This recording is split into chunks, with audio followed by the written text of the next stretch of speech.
The views and opinions expressed on this program are solely those of the host and guest and do not reflect the opinions or policies of the station, its owners, or its advertisers.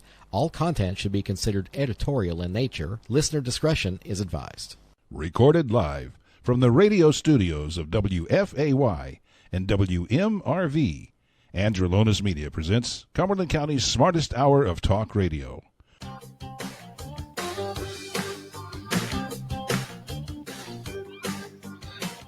Okay, and welcome and good morning to the Carolina Cabinet. I'm Peter Pappas, and I'll be your host this morning. Proud to be the only homegrown conservative talk radio show in the region, and we know this is the smartest hour of radio. Our job is to give a voice to the conservatives of Fayetteville, Cumberland County, and beyond. This morning, I welcome host Pastor Joshua Goodman. Good morning, family. And Mrs. Laura Mussler over here in the corner. Good morning. I like keeping you in the corner. Yeah. You've been in a lot of trouble lately, so we're going to keep you there. Whatever. I earned this corner. You did earn it. Yes. So this morning we're going to welcome guest Travis Hamed, running for District 8 City Council. He graced me, said he would be here a little early, so We're just going to get on with our show. As we dive in, we appreciate you tuning in and spending time with us this morning. Please take a moment to like, share, or follow us on Facebook and look for us at thecarolinacabinet.com. You can find links to all of our shows and how to listen on your favorite podcast broadcaster. Don't go far. We'll be right back.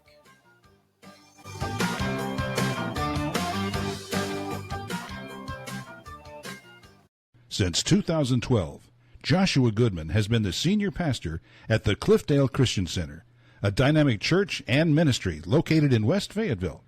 Join our friend Pastor Goodman for a podcast or a live sermon in person at 6427 Cliffdale Road. Now for today's good news. Here is Joshua Goodman.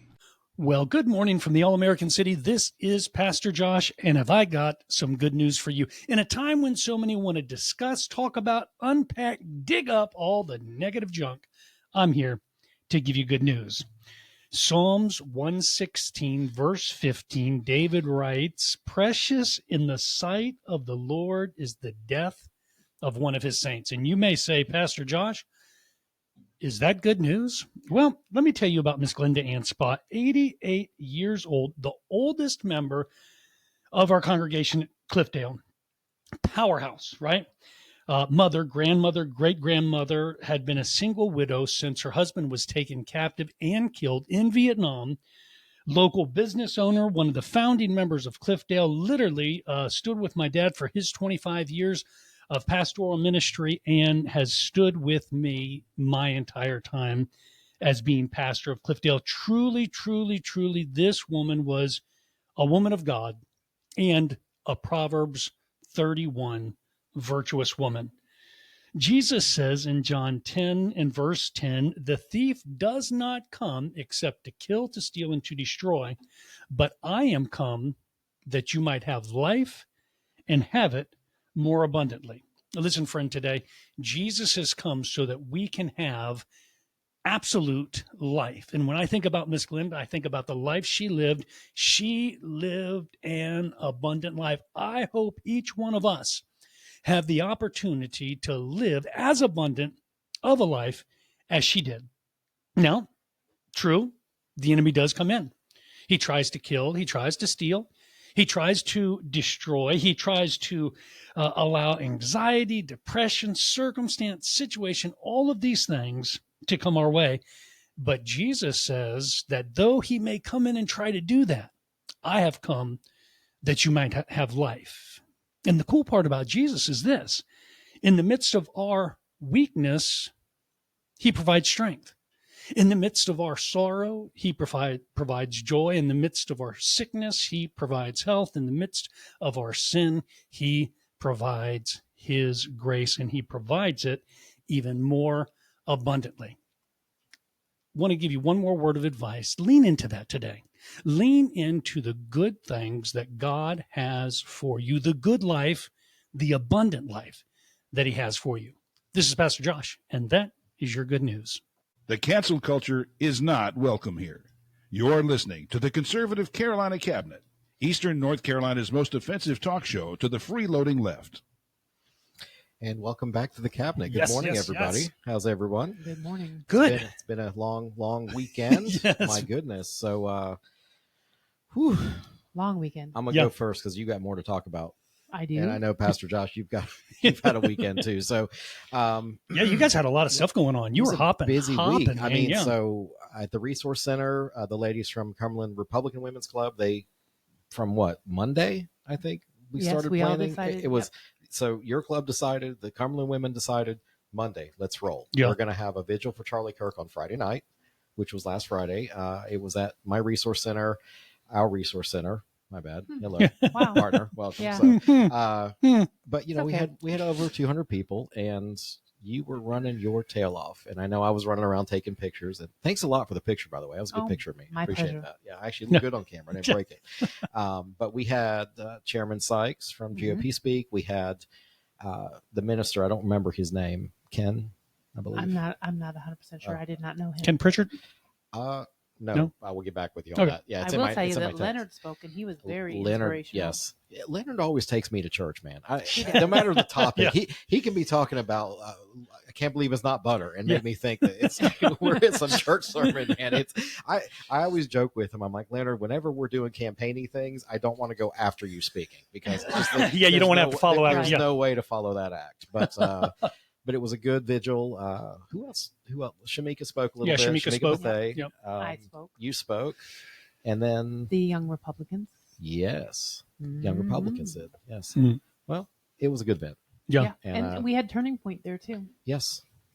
I thought we were supposed to have another Turning Point spokesman, though. We I were, think they but weren't able to I make think, it. they Yeah. at the last minute something came up. Well, I think so. We started planning on a Monday, and then Tuesday, Wednesday, we started getting some not so nice things on Facebook about Go figure. the feedback. And look, a lot of the stuff is bloviating on Facebook. I mean, did we take precautions security wise? Absolutely. Yeah. But the Fayetteville Police Department did a fantastic job. they They had really did. drones. They had people. They were walking in the crowd that we weren't supposed to know, but Mhm. we knew. they, after the first Monday meeting with them, they put up electronic surveillance. I mean, they really, Nice. they wanted to make sure that, like I explained to the officer that came to the captain, it's like, look, the lack of leadership when the market house burned Mhm. years ago was not from not sending the police in. It was No. from the police chief and the mayor at the time earlier that day saying, oh yeah, we agree with your right to protest and we'll be with you, instead of adding, we're going to have 100 cops down there Yes. to keep y'all safe. There you go. That was the lack of leadership that happened that Yep. day. So, And there were and I no said, cops down there. That's right.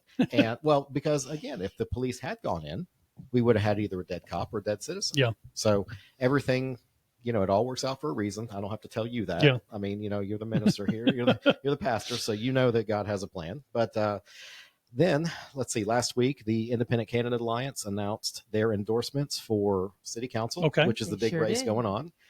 They Some endorsed. people are not very happy. There are some very unhappy people. So who did they endorse? So the Independent Candidate Alliance is comprised of several former elected officials, Okay. state senators, state house people. It's Chairman. from the people, GOP. Yeah. former chairwoman GOP. It's people who are professional in politics. Mhm, Okay, they've won office or they've held office at some shape or form. So they have assembled a criteria of, okay, we're going to interview these candidates. Do they fit this criteria of, do I have a clear message? Yeah. Do I have a way to fundraise? And it doesn't really matter what that message is, just so long you have one? you have one. Yeah. Yeah, It's got to be Gotcha. a conservative. They a support clear- conservative candidates. Okay. They didn't say Republican. They say conservative. Mhm. Yep. Well, it has to be a clear and concise message. Yeah. Okay. So good message, good campaign financing, but also a well-organized campaign with volunteers to go do the things that a campaign requires. Sure. Yeah. And so they endorsed Tisha Waddell for mayor. Yay! Really? That's Laura's friend now. Yeah. We gotta acknowledge. So Yep. I love Tisha. We want to talk about straight shooter, man. She just Well, Not only is she a straight shooter, but she's honest. She is just has so much knowledge. Yep. Mhm. Yeah. So the way I've put it is we have only 3 adults running for mayor at this point, and I will say that unfortunately none of our Republican candidates qualify. And just because you are Republican or Democrat does not mean you deserve my vote, Yeah. nor my support. Yeah. Be someone worth supporting, and I got you. Yeah. But that's not 110. what they're saying. Well, They're mad. They think that we're supposed to just support them because Right. they have an R by their name. And I, you know what? If we had somebody that say exaggerated their military like somebody in the past did, Mm-hmm. just because they have an R in their name, I'm not going to the Oh, polls. and to I can, support them. I can tell you, for me personally, I'm still a registered Republican, but the party by and large, it's like, no, there needs to be some straightening up, and I will not vote for you just because there's an R. No Well, way. and people say the Democrats left them. Some of the Mhm. Democrats say my party left me. Well, the Republican Party left some people too. Yep. And we are trying to bring conservative, good common sense to this town. Yep. All right. So the ICA chose Miss Waddell. They chose, I know Travis Hamed, the young man we're going to interview tonight. They also chose Ken Odegaard for District 6. Yeah. And I'm not sure about the other 2 or 3. There was a couple like other 4 ones. people on that. Yeah, it wasn't email. many. So they weren't able to endorse someone in every District. in every district, and that goes to their criteria. I was going to say, because if they're only going to endorse a conservative, I'm certain that there's some districts that don't have a conservative running. There are some that don't have, and there are some that have conservatives running that don't have the clear message, clear campaign, or clear fundraising. Yeah. So basically, they don't want to put their name behind someone that doesn't have a snowball's chance in hell to win.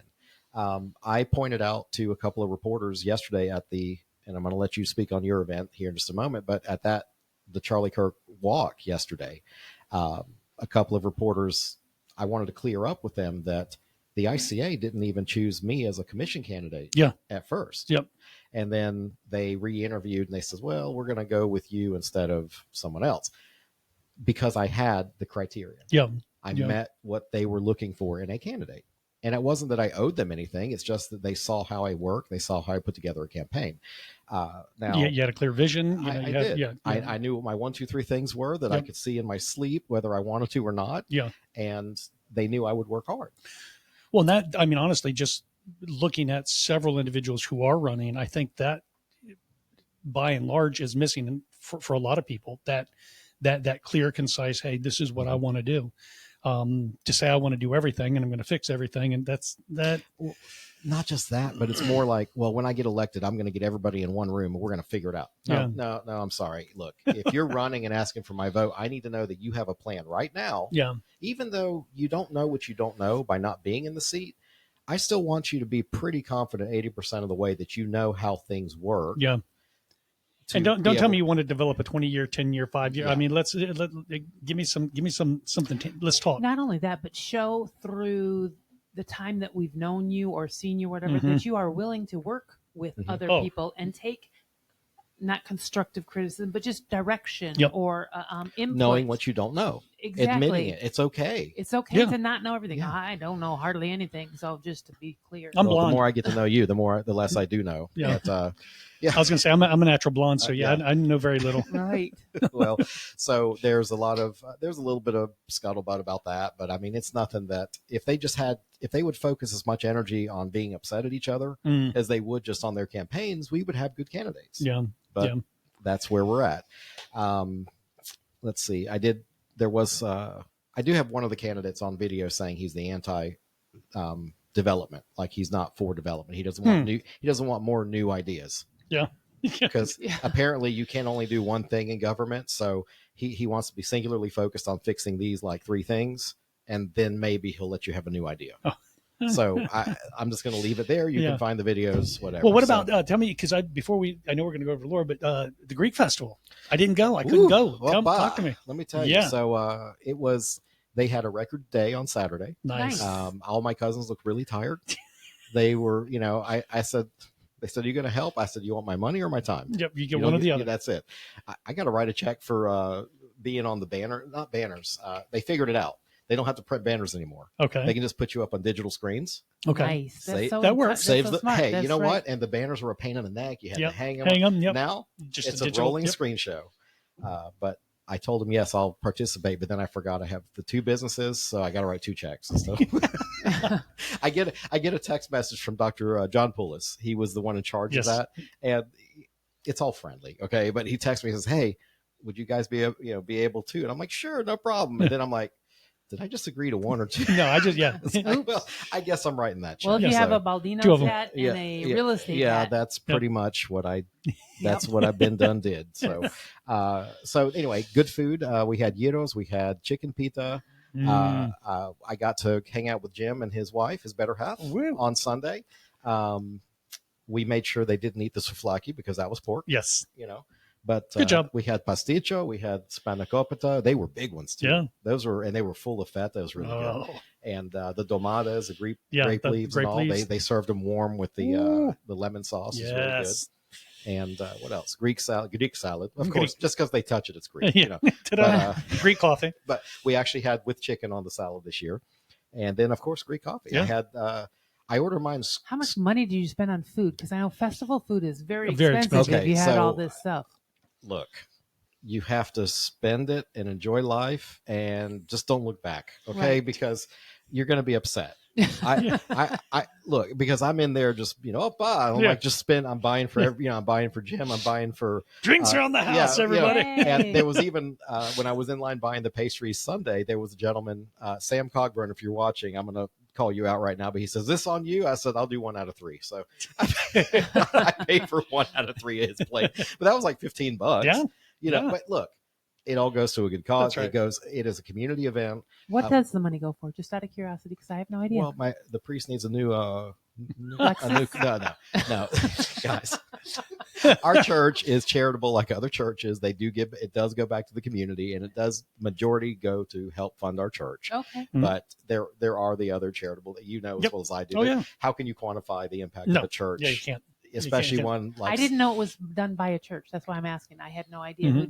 Well, Greeks and church hand in hand. It's like PB and J. I mean, you cannot. You can't be one without the other. No, you cannot. So, well, I know a Greek that doesn't go to church. Oh, because that's for sinners. We've had this discussion before. Okay, Now you would be. I did go to the church tour because I had Jim and his wife, and none of them broke out in flames. Another lady with me, so we had a nice time. It was, even Jim was impressed. Yeah. I was like, this is nice. It's pretty cool, right? Yeah. Good. So, anyway, so it was a very well put together event. Only 2 days. We were discussing that when Presbytera was here and Vince was here. It's the old guard is going away. Yeah. Okay. And there's fewer and fewer of us, our age, that can go and work. Yeah. Okay. And spend all weekend, because you're not just talking about you're going and spending an hour or two. You're having to commit. Several hours a day. I think Dino. So my cousin Dino that works with us, he actually was down there 2 or 3 days for prep. I mean, so there's a lot of work that has to be done. It's a lot of manual labor. It's not. We don't believe in food processors. This is the number one. With a knife. So, but anyway, it was a great time. Safely went off without a hitch. Plenty of police. The Fayetteville Fire Department was there with the trucks for the kids. And bouncy houses. Giving away hats. Ouzo shots. $5 a shot. Really? Anybody had ouzo before? No, I don't drink alcohol. Well, that's too bad. You're lost. But what good story starts with? We started with a salad. I mean, come on. But ouzo tastes like licorice. Yeah, it's like liquid licorice. Say that 3 times. They make they make a similar thing in Haiti. It's my cousin. What was it last week? I think cousin Dino was in the office, and he says, "Here, have some Chipro." That's a Greek moonshine. Oh, hey. Ouch. Oh, yeah. It burns on the way out. That's what you use if you have a wound out in the field. Yeah. You douse it. There's a reason they used to call moonshine rot gut. Yes. Because there. But it was good. So they make it out of the muscadine grapes. Ooh. But the vines, they ferment as well. Really? Yeah. So, but we always get care packages from the guys that go visit Greece in the summer. There's always like a Sprite bottle that's not Sprite. Yeah. Okay. It's got a cork in it, with a plastic bag over it. So, but anyway, so that was my weekend. So very cool. Laura. Yeah. God bless you for everything you've done in the last week. So tell us about your event. Okay. Well, it's not my event. Tell us about the event. You just got the ball rolling, okay. And then it escalated. On Monday, we discussed doing a walk or a vigil, and we decided that some people could attend Friday and some people couldn't. And some people can walk and some people can't. So why not make it inclusive, do our Friday night vigil, and then do a walk on Sunday for those people that wanted to be involved in remembering Charlie Kirk. So I oversaw the many people that helped do the vigil. And I could not have done it without, first of all, everybody that showed up. Yeah. I mean, my goodness, we had, I would say I have about 60 crosses left. I bought 600 crosses to give away, and I have about 60 left, and that's being generous. So that's 540 people Yeah. that got crosses. It was beautiful. I mean, So the press characterized it as a right-wing activist, Charlie Kirk. How did you feel about that headline when you saw it? I didn't. You know what? Did that even register with you? I mean, No, did it really didn't, because I always look at it from a positive. Yes, he was a right winger, I guess, whatever. But I'm so tired of all the divisiveness. Yeah. Even my own representative is talking about things that I didn't know this man even existed, and I'm confused why you would have a walk. Well, for this racist, if you didn't know this man existed or who he was, then how can you say that he was a racist in your own Facebook post? Because somebody gave her the 10-second clip. Right. I think the favorite one is about the DEI pilots. It's like, well, did you watch the 2 minutes prior? And my thought is, if you want to post to Facebook your ignorance, that's fine. Yeah. But before you actually post something that may hurt others, take 3 hours. Yeah. 3 hours of your life and listen to 3 full podcasts from Charlie Kirk, and then make your decision. And if you still feel after hearing from beginning to end that he had anything other than Christian belief, then you are entitled to your own opinion, and God bless you. I appreciate the effort that you made to try and see another side. Well, and it's interesting because when I first started following Charlie, I followed him because he was a believer, not because he was a right winger. You know, I would watch things that he did out on campuses, and I'm like, oh, this is, and he's speaking the Bible and speaking the word. And, again, my interest in him was not because of his politics, right? But because of his relationship with the Lord. And so even when they started the day he was assassinated and they started putting out the news clips, it almost took me aback just a little bit to see, right-wing conservative Charlie Kirk has been shot. I'm like, was he right-wing? Right-wing conservative? What? No, he's just a Christian guy, right? Right. And then, obviously he was, but it was one of those, that's not how I identified him. I simply identified him as a Christian man out on college campuses. Right. So. See, now I came at it from a different way. I watch all the little videos and the TikToks and things like that. And I saw something that he said that I was like, oh my God, who gets online and says that? And I was thinking that what a jerk this guy is. Because they had clipped something that was very not right. And I was like, and they're saying he's right wing. I'm like, hold on just a second. I am right wing. She didn't say hold my beer because no, no, I don't have there. Hold my Uzo. But I was like, holy smokes, if this man is representing the right wing, I need to start rethinking what I'm. And so then I realized what he said in that clip was not what he said. Yeah. And I was like, well, that was a little disingenuous. And then that's when I started watching, because I was alarmed by what I heard. Yeah. And I was like, oh my gosh, I don't want to be associated with somebody like that. And lo and behold, yes, I did. Yeah. Yes, I do. And it's so funny because you can just take, especially in today's day and age. I was having a discussion with one of my kids in regards to the fake news and the spin and all that. And how long as a society will we buy into the spin? Because I know at some point people have got to be like, what is this? This isn't accurate. This isn't true. How many times do you have to see that before you start learning? Yep. But you keep listening to the boy who's crying wolf, wolf, wolf, wolf, and there's never any wolf. And it's like, eventually I think society's got to get to the point where they're like, time out. I was speaking to a friend of mine, my favorite Democrat. I won't tell you who, but I think I know. You might not. No, you'd be surprised. Well, that's what got me. Yeah. Okay. All right. Well, so I was speaking to my favorite Democrat. She calls me her favorite Republican. Okay. But we were discussing today, and I said, look, I wish we could get to, or what I've been waiting for is the adults to take over and this thing to, like, don't comment online, just let it blow over. But we're not getting to the blow over part, right? Because people are constantly keeping this stuff simmering with this hate. And it's like I'm trying to be the adult in the room and not say anything and scroll past. But no, I if seem to not hit my now, limit lately. then when? If you don't start standing up now for this ridiculous, then when? Who is going to pick up those pieces and say, I'm not going to tolerate this anymore? Because that's what I get. Oh, just pass if you don't like it. No, because somebody that doesn't know any better, that is so naive, that isn't going to do the research, is going to believe that misinformation and that crap that you're spewing out of your ugly mouth. And it's disappointing to see an sitting elected official, parroting that kind of stuff. And it's like, look, just since you didn't know them, then take the 3 hours, take the 1 hour, take the 10 minutes to watch the full. Just clip. watch context. Just watch.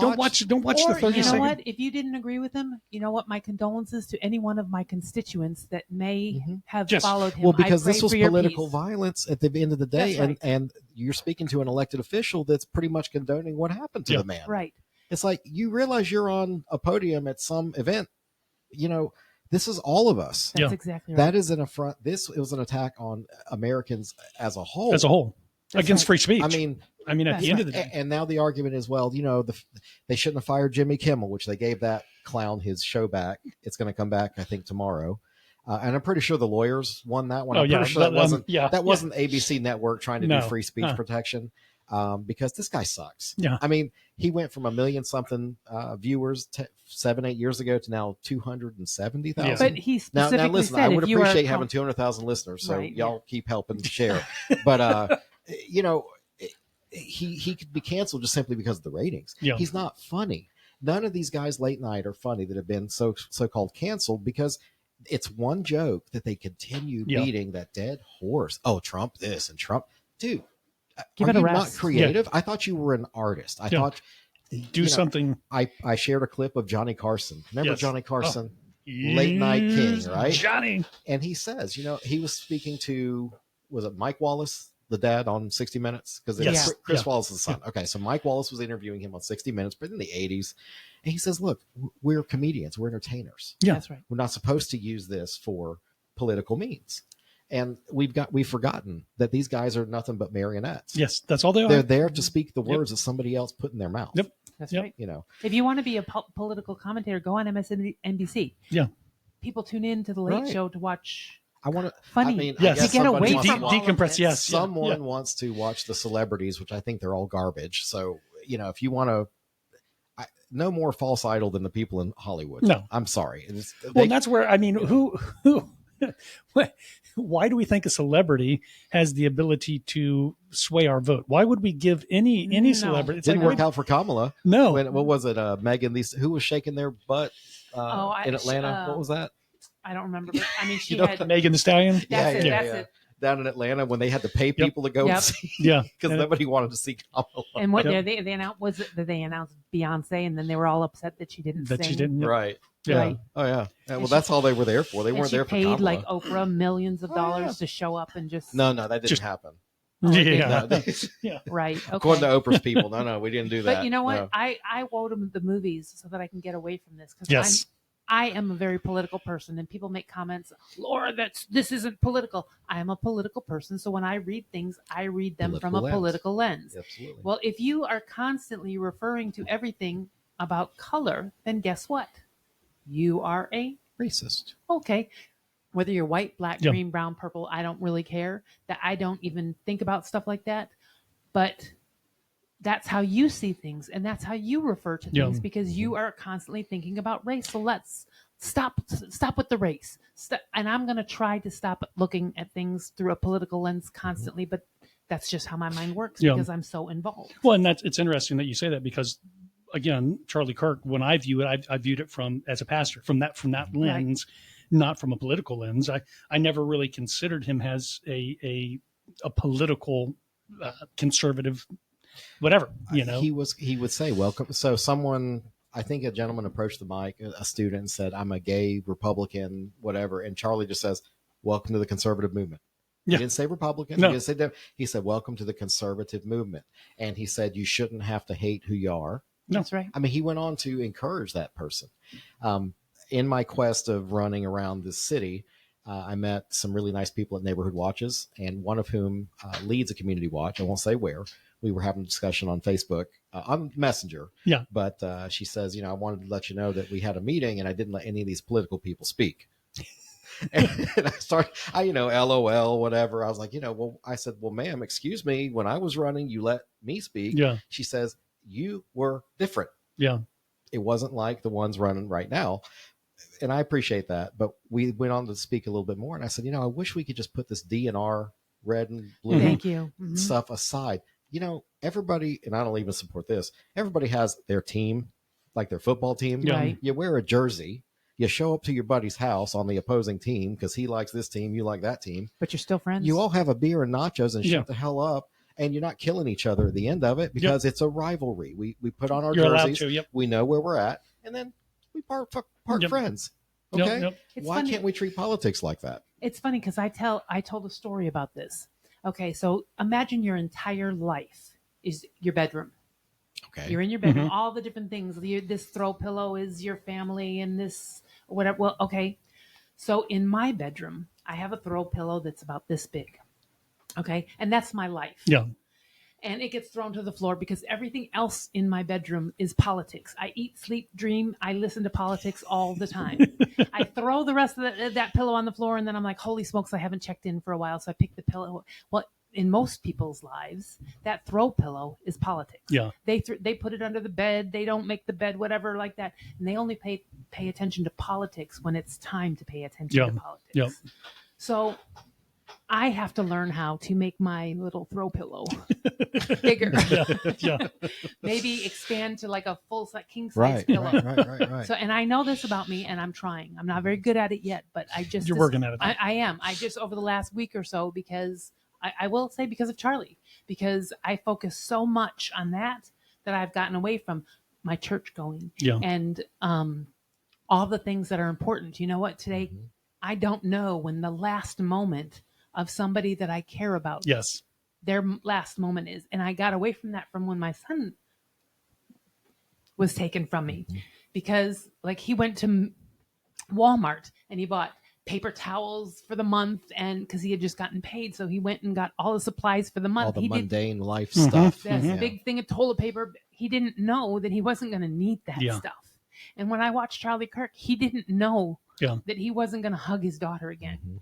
So I need to start paying attention to the less politics, the less racism, the less this, and start paying attention to what's more positive and more in common with the people that are around me. And I know that about me, and I'm going to work on it. And that, ladies and gentlemen, is your good news. We should have had you for the second segment. Absolutely, Laura. And I've said before, you've got more emotional intelligence than I definitely have. So, Pastor Josh, let's talk about your week because the kids are in school now. I mean, the kids are in school. I'm still having to teach and write and all of those things. I did had Miss Glenda, like I said, powerhouse of a woman. She gave me my first job. Really? Here in Fayetteville. Yep. You said she was like with your dad. When he came in, her and her daughter have been going to the only people at the church that have been going to the church longer than me. Wow. You know? Right. Yep. And they were with my dad for 25 years. And understand, my dad and I we have very different personalities. He is a very cutting individual, and I'm soft. I'm nice. I'm mercy filled. Yeah, I get accused of that too. Yeah, my dad. Not by anybody else but my parents. Yeah. Oh, okay. Yeah. But my dad, on the other hand, he was, and so he experienced several church splits, but she stuck with him through. She was a soldier. Yeah, man. Yeah. And had her husband was a POW in Vietnam. Oh yeah, you and recently, just a couple years ago, they did an article on her. I think back in 2018, where they had found his remains and were having them shipped home. And so that, I mean, how cool is that? After however many years? You remember what he was? Was he an infantry guy? Was he a helicopter guy? I don't remember. How did they find his remains? Do you know? I don't know. But like I said, look up Glenda Answa. It comes right up. Had been with the church forever. Like I said, local business owner, owned a House of Stone masonry over off of, was it Riley Road?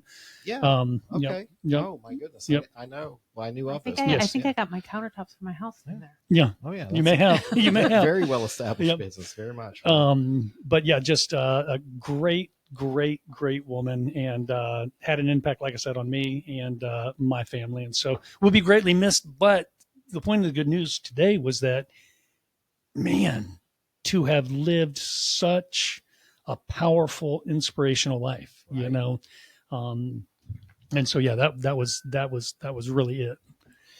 Well, that was a heck of a tribute you gave her, and I know she's going to be missed. I mean, I hate it for you. Yep. I hate losing people that are They've really defined our lives. Yes. Like they've been around and like she stuck with your dad. What a tribute. 25 years. Yeah. Just, like I said, and always active in ministry, always active in her community. Just, 88 years old. Wow. God bless her.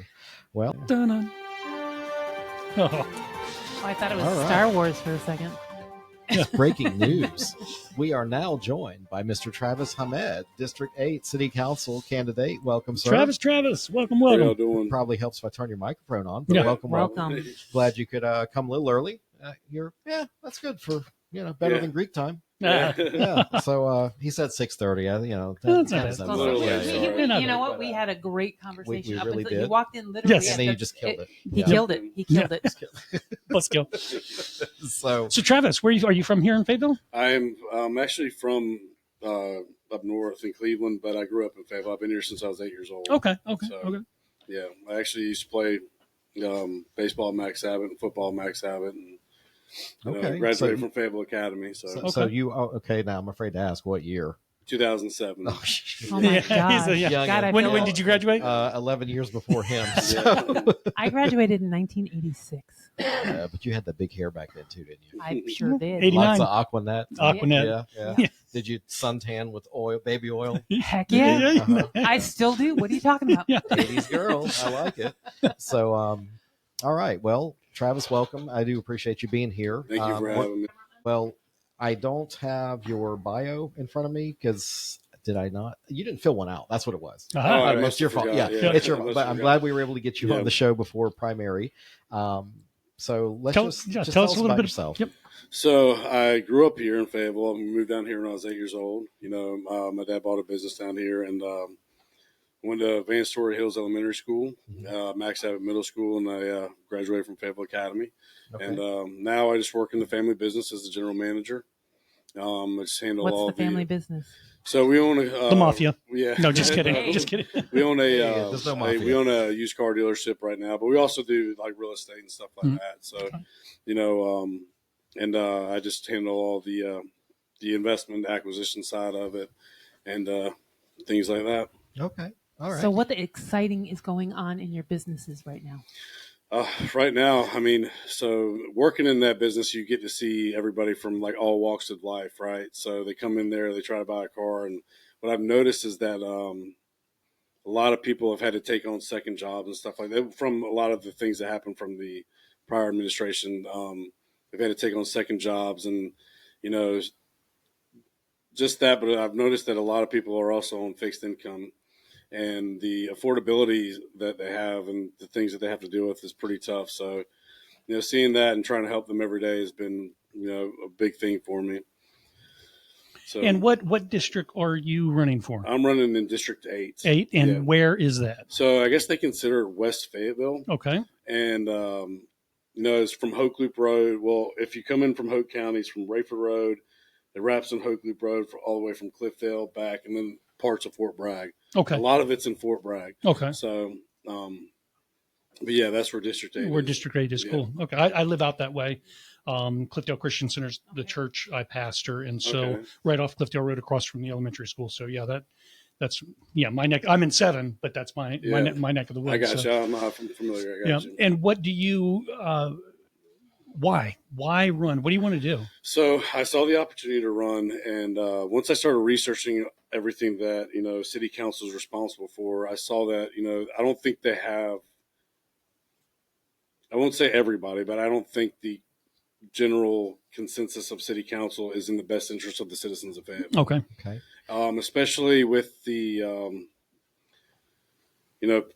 especially like when it comes to like public safety and stuff like that, I think that we can do a lot better. I think we have a lot of opportunity to do a lot more good here. Yeah. And I think that a lot of people underscore Fayetteville or undercut Fayetteville and they think Fayetteville's just like, crime-ridden place. But I think that we can take that and really flip it and really become a city that people want to come to. Yeah. People want to, and families that already have business here can continue to thrive and do well. So that's the opportunity you've that I been saw. quoted as saying leadership that delivers results instead of excuses. Yes, so correct. What's the practical term? Like what one or two things that you've seen that just doesn't, where it falls short?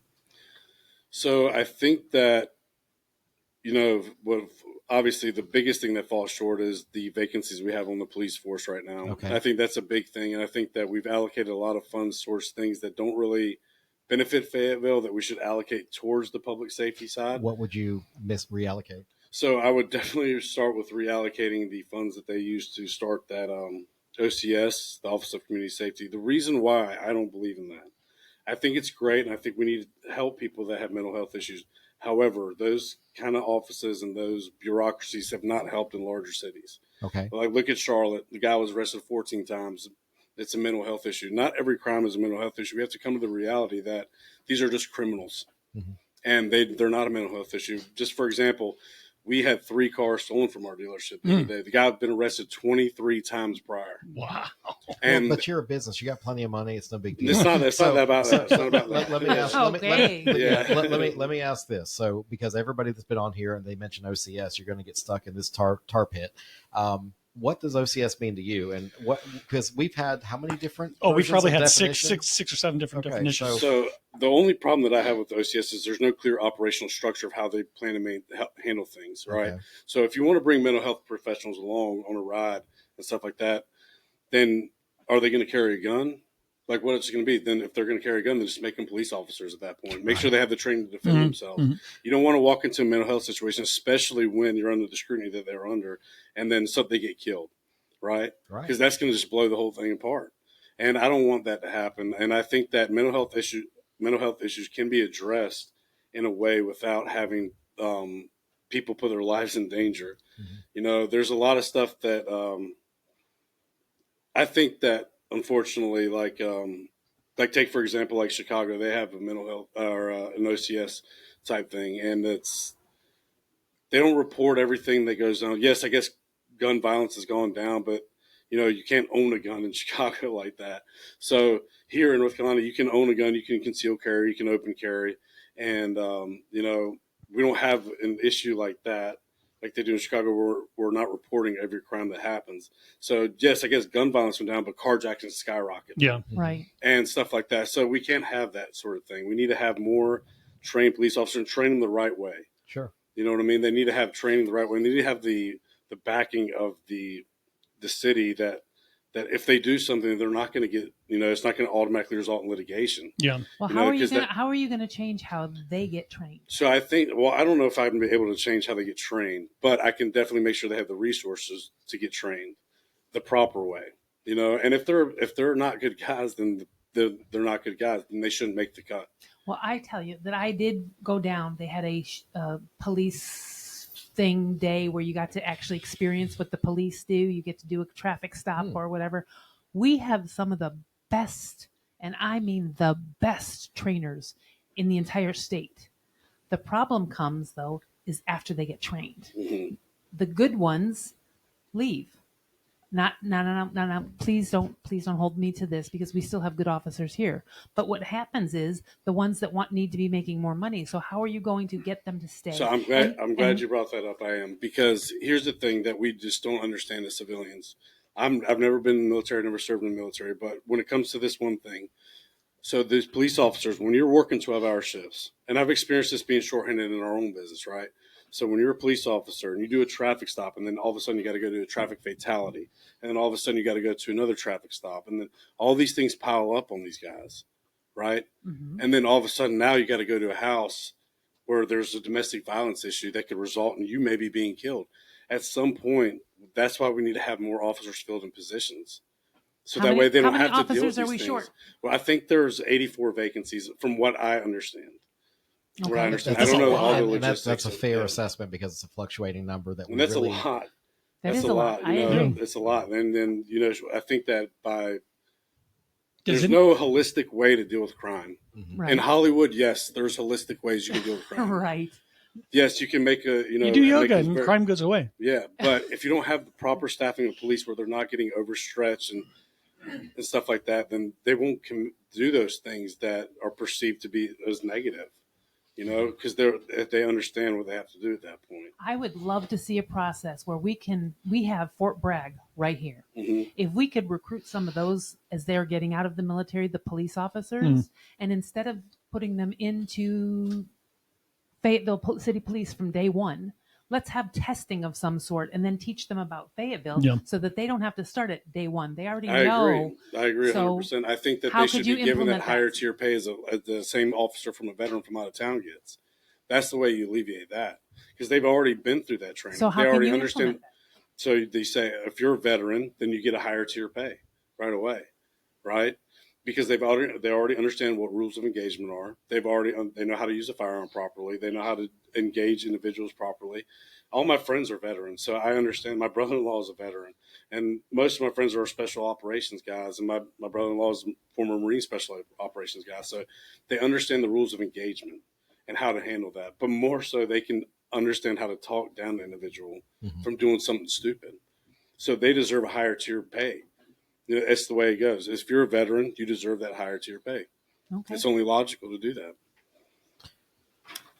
Go ahead. Oh, go ahead. No. Well, you campaigned on quote unquote safer streets. Of course. So what 90-day directive would you give to Chief Roberto Bryan, and what single metric should residents judge you by? I think that we have to allocate funds properly to the police department. From what I understood from the city council class that we took when we first went there at the Chamber of Commerce, is that $12 million of funds are just frozen. Why are they frozen, and what's going on? Yeah. And figure out what that problem is, and then say, hey, look, you need more officers, man. You cannot operate public safety shorthanded. You can't. You just can't do it. So will you bend, like DEI does, bend the rules to get more officers in right away? Absolutely not. No, there will not be. There's not a quota hiring. You have to hire by the standards and make sure you're hiring the most qualified individuals. And the way you do that is you offer them incentives. You know, you offer them incentives, like higher pay incentives and stuff like that, especially for veterans. We have the largest Army base in the United States right there, right on our back door, right? And these people should be recruited at job fairs or whatever it is, whatever the situation is. I understand there's programs already, but obviously they don't work as well as they should because they're not being recruited. And a lot of times when they're done with their tenure in the Army, they're like, you know what? I'm going back to my home of record. That's it. I'm done. I'm done with Fayetteville because there's no incentive for me to stay in Fayetteville. So what's the incentive? A higher pay, and then a pay that's makes them feel appreciated for what they're doing for our community. You know. Well, is law enforcement the only job we can relegate a vet to? Because economic development spoke at the Candidates Academy you attended. The number that is in my head is we have about 7,000 soldiers. I don't know, call it retiring or just kind of getting out of the Army. Yeah, because it's not always retiring. It's not always just their time is up. And we retain about 60 or 70% of them. So what would you do to keep more of the veteran base here? Because not just for law enforcement, there are other things we can have our veterans do. So what I've learned from a lot of my friends that are veterans and stuff like that. So a lot of them they want to start a business. They want to do things like that, but they don't have the training or the understanding of how to start a business. And I understand that there's programs that already exist, but the thing is they're not working well enough. So I think that allocating, some resources to that and saying, hey, look, we want you to stay in Fayetteville. We want you to grow your family in Fayetteville. What can we do to help you? What do you need? And have a resource for that. I'd even be willing to head it up and say, hey, look, this is what we need to do. Let's talk about what your idea is. Let's see how we can develop it and make it a real thing. Bring that idea from what's in your mind to reality. Okay, so let's say you get elected in District 8. Is that a city council job, or can you find a nonprofit or allocate somebody to take over a nonprofit to help the veterans to get it done and then keep them with some kind of metric involved and follow it that way? Because is it really city government that needs to be involved that way? I think as a business person, I could definitely be involved in that. I don't know how I feel too much about nonprofits and how they operate. NGOs are a lot of the reason why we have the problems that we do right now. But at the end of the day, I think that someone definitely needs to head it up as a business person. I'm not a politician, and I have no intention to be a politician. And what I mean by that is I'm not interested in benefiting myself from what I'm doing. It's for the people.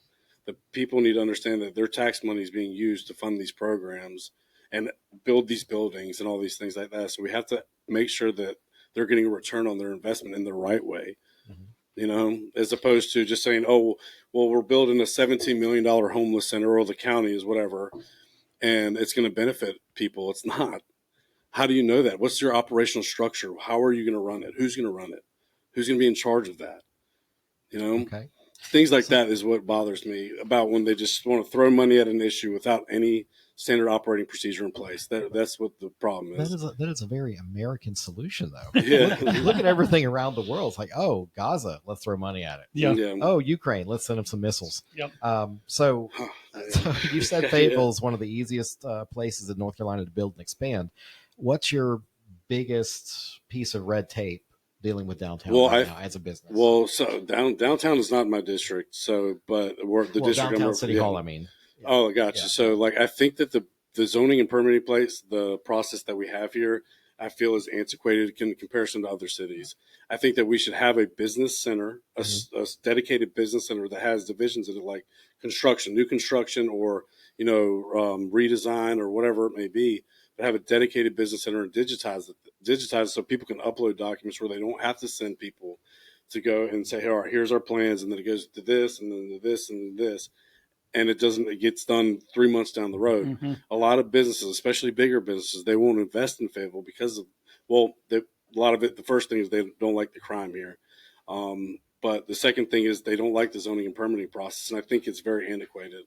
And I think that someone needs to be on city council that says, hey, look, we have a great opportunity here.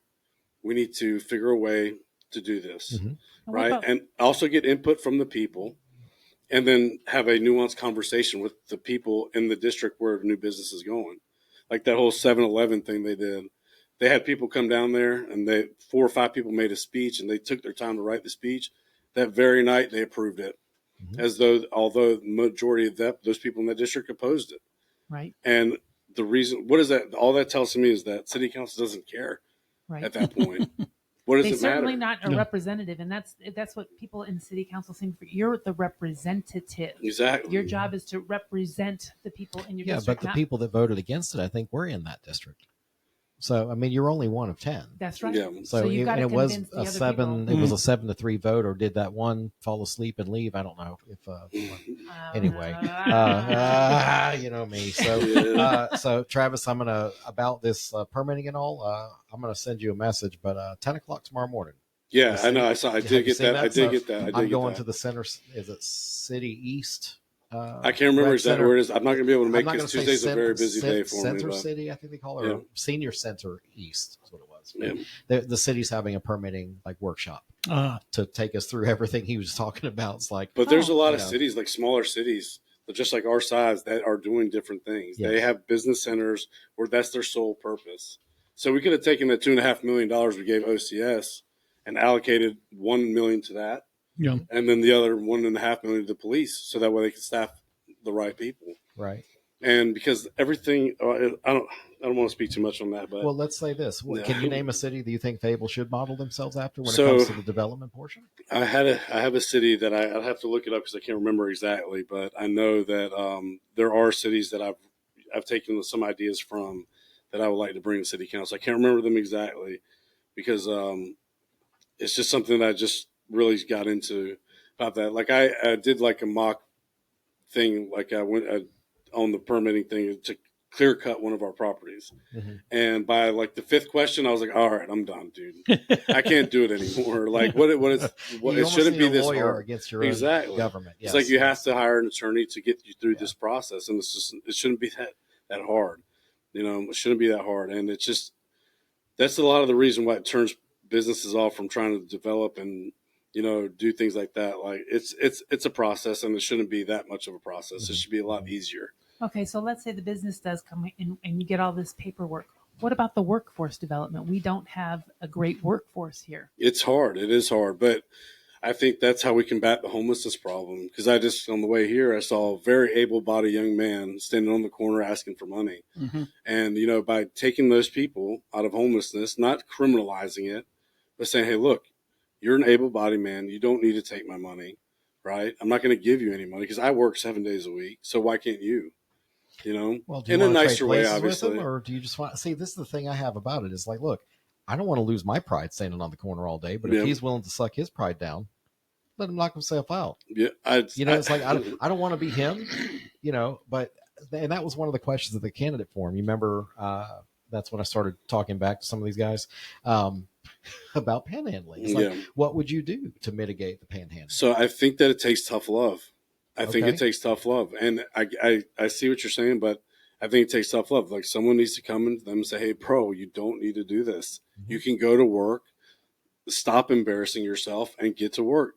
You're not better than me. I work 7 days a week. Why don't you? But what makes you better than me? What if they don't have any training? Then that's when we give them the training. I'd be more than happy to take them under my wing. It could be whoever we can allocate to do that. So I would be more than happy to do that. I'd be more than happy to hold a workshop, I don't know, once or twice a month, especially for the youth, especially the youth in lower income areas. I'd be willing to hear their ideas and listen to them and just say, hey, look, this is how you can bring this to real life, dude. You don't have to be an influencer or play video games all day. You can do something with your life.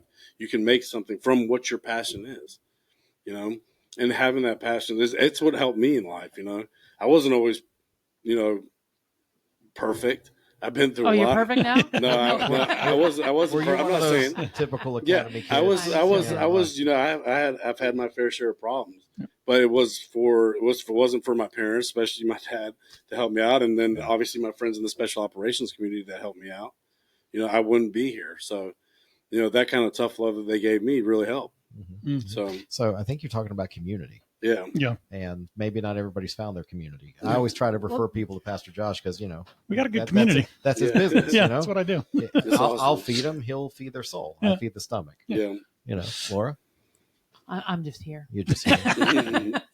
But we do not have any community anymore. Most people don't even know who their neighbors are. Yeah. I mean, when I moved into my house, I went and introduced myself to my neighbors. I didn't introduce myself. That's the emotional intelligence part of you. Right. So I literally know every one of my neighbors. Of course you do. Like, Mr. Gregarious. Yeah, there's Mr. Jim who lives on this corner, right? I've got Shad. I've got Ginny. Yeah. I made Christmas decorations for them and all kinds of stuff. Yes. Did you say Shad? Shad, that's his name. Yes. Motion? Maybe. Really? I think I went to school with him. He's an architect. Well, with that name, I mean, so. Yeah. I mean, how many of those are around the world? Yeah, definitely not a common name. That's not a common name. No, maybe I don't know. I know a guy named Shad. He's a very good woodworker. He's a veteran. Okay. He's made a couple pieces. There is somebody named Shad. He's made a couple pieces. Okay. Yeah. But was it the Shad? No. Does anybody remember that? Was it Charlie's Angels? I think. Chad. It was the Chad. Was it the Chad? So, all right. Well, back to now. I know I was aggravating you at the meet and greet. About, I think you and Ted actually. Correct. Yeah. Because I walked up to you and I said, all right, man, you want to cut the budget. What do you want to cut? I gave you some time now. You've had a couple of weeks to think. I have had some time to look it over. I have. And I think that I haven't really gotten to specifics of it. I do work a lot, but I haven't gotten to specifics of what I would cut. And I don't see. Let me rethink this. So I see a lot of places where we could cut. I do. Okay. I do. And I think that's a conversation I'd love to have if I do get elected. Once I do get elected, and just talk to the people that are involved in the areas where I feel like we should cut, because I think that we could do a lot better by saving that money. And, maybe it's necessary, maybe it's not necessary. I don't know. I think when I still get elected, elected, city service that you've seen that maybe you're like, oh, that can run better or run away, or is there a project you maybe saw that you're like, did we really need that? Was there something that jumps out in your mind? I mean, I think the budget's only a couple hundred pages, so I don't. Yeah, know. I know. It's like 600. It's like 600 pages, and it's 315 million. I know that. I know it's growing 3 times the population growth in the city. I know that. I've looked at some specific items, but I think that I need to review it a little bit more, just to educate myself and make sure I am doing the right thing. Because I'm not about cutting services to people that need them. That's not what I want. I want the city to thrive. I want the city to do well. Well, no one jumps into this as a subject matter expert. Yeah, babying people is not the way to do it.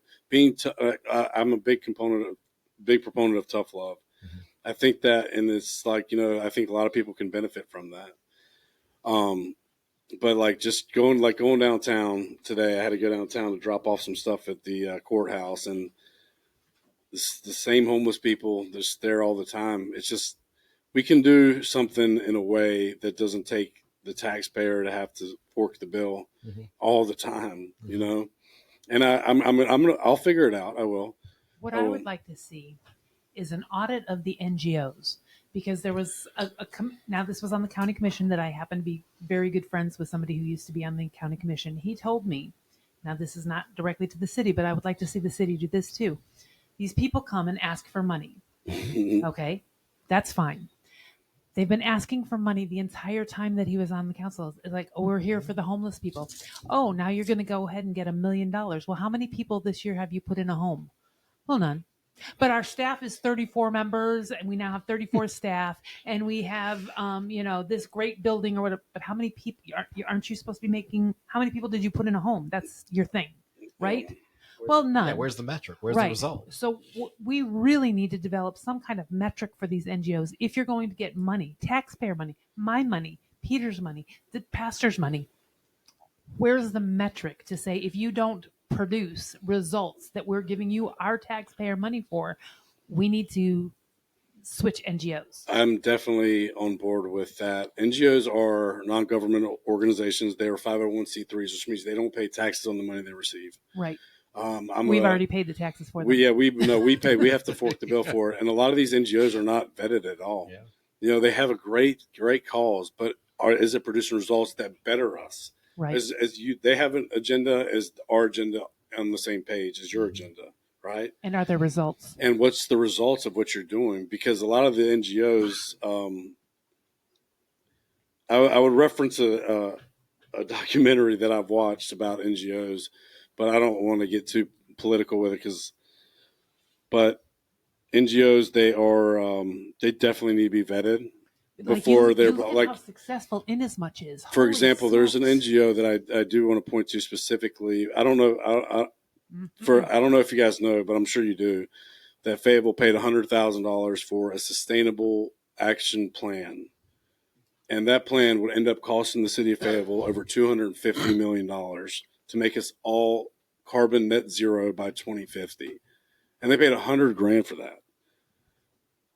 For them to tell us how to run our city. And these are the things I don't agree with. I always say, what I'm like, where does it come? How do you come up with these things? You got to beat them or join them, I guess. We got to be consulted. No, I think the only way is to beat them, because if we join them, then we're all part of the problem. We're all part of the problem. But that's what Fayetteville does. It's okay does. as long as you spend it here. It's all right. They hire a professional or a consultant for everything. Everything. It's what do we hire? What do we elect you for? Right. You don't have your own ideas. You know. I mean, look, you're running because you're not satisfied with the status quo of what's on council, and frankly, they're not subject matter experts. Not everybody's going to have a business background like you do. Correct. Some people will be on Facebook bloviating about things that are, partisan and whatever, and not doing the work for their district. Yeah. So the thing about the consultants is I think we need the subject matter experts, but I think we do it way too often, way too quick. We don't even vet the people we're asking to hire, and then we take their plan and put it on the shelf. That's right. And it goes nowhere. And I think the best subject matter experts that we have is the citizens we represent. They will give us the best input because these NGOs that come from out of town, they're all from, Raleigh and Charlotte and, these bigger cities around us, and they think that we're able to do those things that they've done there. But just taking into consideration Raleigh's budget, it's $1.87 billion or $1.78 billion compared to ours at $315 million. So, and Raleigh, I'm pretty sure has got it together. They've got their stuff in line. I don't agree with everything, but I think they're making it, a model city. Okay. And I think that we don't necessarily need to follow that, but I think that we can definitely use, their idea of percentages of what is in the budget, what percentage of this is is a percentage of the budget, because majority of our budget is an item I really want to look at, but we'll see. Well, we had State Auditor Dave Bolick on here last week. That's awesome. Loved him. And I voted for him. A heck of a show. He's a good guy. I voted for him. Yeah. Well, he's very intelligent. He's chasing his white whale on the DMV. Yeah. I like the way he put that. But he mentioned Charlotte. They're going to be investigating further about the settlements that have been, I think it was $27 million they just wrote checks for. Yeah, And, it was. and he says, look, that They didn't even actually file suit. They just said, I'm with going a to budget sue of you. that size, multiple billion, it's really a rounding error. Right. But still, 27 million is 27 million. Yeah. We had an example with the former police chief, Gina Hawkins, alleging, the former chief, Gina Hawkins, she just alleged wrongdoing. And before it really went to even a pre-trial, the city just said, no, here's 200 grand. Here's 200. Yeah. Don't pass go. Yep. So I think that should have been investigated, but I do believe Mr. Bullock is going to head on down to Cumberland He's a pit bull, County man. At a certain point. Yeah. So he's we can look forward to that a Not little too bit. soon. Never, yeah. Can't say soon enough. So Travis, I'm gonna wrap up with a couple of questions. So you pledged. I love it when you guys say I'm not a politician, because we ran, so it's out of the bag, man. Yeah. You're a politician right now. You can say local. I guess by definition. Say I a guess, potential elected official. That's fair. Mhm. You don't have to be a politician. Yeah. Because, that's kind of dirty. I really don't sounding, like the idea of that. Makes you have to take a shower. So Yeah, you're a yeah, politician, well, so how are you going to keep yourself accountable to that promise? Like, are you going to say, do you want to say, look, I'm going to run for 1 or 2 terms and be done? Or... So I'll hold myself accountable the same way I hold myself accountable in our family business. If I make stupid decisions, then it affects my entire family. So, and they hold me accountable for that. And I've learned that. So I expect that I intend to make sure that every one of our residents in District 8, and even the whole city, understands where their money's going. So that way they can hold me accountable for it, and I can hold the entire city council accountable for it. Say, this is not what they want. They don't want this. So we're going to figure something else out. We're going to figure a way we can all come to the table and meet in the middle and make it beneficial for everybody, for city council and for the citizens that we represent. Okay. I think that's the most important part. So I've seen a lot of people, citizens or other people. So, okay, Laura and I are in the political sphere, I guess. We have our ear to the ground. You're now in that sphere. So welcome to the club. Lucky you. But I've seen people discuss like, well, we need our officials to be more visible. We need, show up. Have you seen any representatives that hold town halls or other things that would be a good example for you, maybe, that you would like to see? I mean, do you feel like I haven't seen the couple of meetings a month and some community watches, is that pretty much good? I don't think that's enough. I think that if we don't get more involved in the community as elected representatives, then the community won't ever have that sense of community. Mm-hmm. Like if there's not someone there that says, hey, look, man, if you see one of your fellow citizens doing something wrong, say, this is not right, bro. Stop. Right? It's not the right thing to do. So we need to get better, right? And I think that by doing that and bringing that sense of community to city council, it'll reverberate through the city and just make everybody be like, hold each other accountable for what they do. But I have a question. You say you work 7 days a week. I do. Okay. And now if you get elected and you're representing District 8, when do you have time to be seen in the community? And when are you going to be in the community to hear what people have to say? Well, the good thing is my boss is my dad, so he's fully on board with me running. And I think he knows a guy that can help. Yeah, so he's nepotism, I swear. He understands, that what I'm trying to do, and he's fully on board with it. So, okay. Yeah, I definitely can do that, I just wanted to clarify that because that.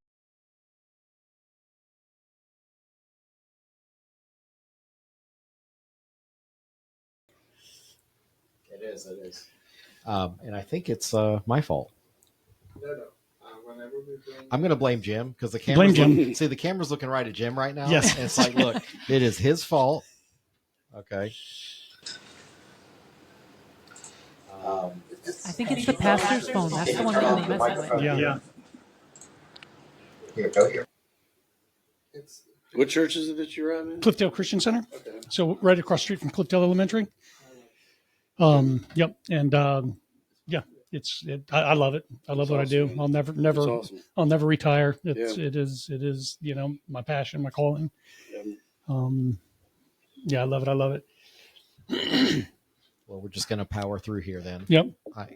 Did it get fixed? Whatever you did, don't touch it. Yeah. Whatever. Okay. It seems like it's fixed.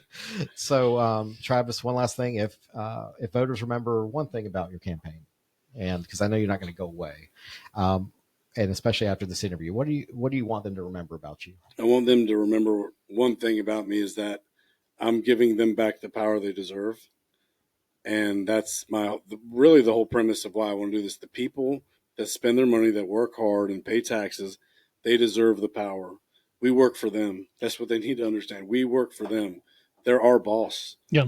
We're not power. We don't have any power over them. We work for them. We're supposed to do what they ask us to do and represent them well. That's my intention. That's what I'm going to do. And hopefully I'll be remembered in the right way for that. And, that's really the premise of why I'm doing what I'm doing. Okay. So, all right. Well, Josh, find out more about, where we're going to find. Yeah. Fine. Tell where can somebody get info about you if they want to donate $1 million towards your campaign? Well, no, maybe. Campaign finance laws. So I'm a little skeptical about accepting donations. Why is that? I just I don't feel like it's right. Okay. I have a tough time doing that. But my donation portion will be set up tomorrow on my website, which will go live hopefully by tomorrow, if not by Monday next week. Okay. If you want to donate, I do. But what I intend to do with my salary on city council, I tend to donate it to an organization. Okay. I don't care to get paid from the waste taxpayer dollars. I intend to donate it to a place. I'm not very big on that. How can somebody find out more about you? You said your website's so I live. have Facebook that I post on regularly and Instagram that I post on every day about my campaign and what I'm trying to do. And then like I said, what's it called? How do I find you? So it's Facebook Travis A. Hamed. And then can you spell Hamed for people? It's Hotel Alpha Michael Echo Delta. So HAMED. And then I have my Instagram is Travis A Hamed, and then I'll appear on the ballot as my real name, which is Mahmoud A. Travis Hamed. And then there's signs all over the city in District 8, but and then I put one outside the Board of Elections. I put a pretty big banner out there today. Nice. Okay. Well, yesterday I did it. I think I picked up a couple of years like they were lean, and I replanted. I appreciate that. Thank you. They're pretty hard to get in the ground, man. You get one of those augers and drill it in there. It hasn't rained. Every bit of ground I've tried to put signs up in is all hard as a rock. Yep. I just don't want to tear up the grass because I have an auger you got the gas auger? No, I got just attached to your drill. Just a drill. Yep. Let me drill that's all you do. That's rookie stuff. You gotta get with the program. But it makes a really big hole, so it's like it won't sit right. Yeah. Well, the little ones, I was putting up the big 4x4s, but I could probably just use a drill bit. Just knock it out. Well, it's probably smarter than me then, I guess. I don't know. I just wanted to play with the gas equipment. So that's just. I'm a child at heart. I built a whole tool shed in my garage. I got a 3-car garage in my neighborhood, and I built a whole tool shed in it. So I got so many tools that I don't use. And I hear you.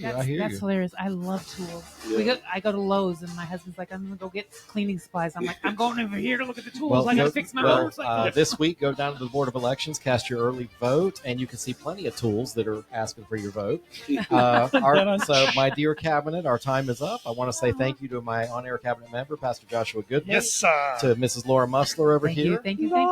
Special thank you to Travis Hamed, real name Mahmoud. I like that. Thank you. Appreciate it. Running for City Council District 8. Please find out more about him. To my audience, I hope you'll do us a favor and take time this week to visit one of our commercial sponsors. Let them know you heard their message right here on the Carolina Cabinet. If you do somehow miss an episode of our top-rated show, you can find us on your favorite podcast broadcaster, Apple, Spotify, Google, Audible. It's 2025. We're everywhere. I know. Baby. Oh my gosh. So look for us online at thecarolinacabinet.com. You can find all of our videos and links. Thanks again for tuning in this morning. Until next time, we are the Carolina Cabinet.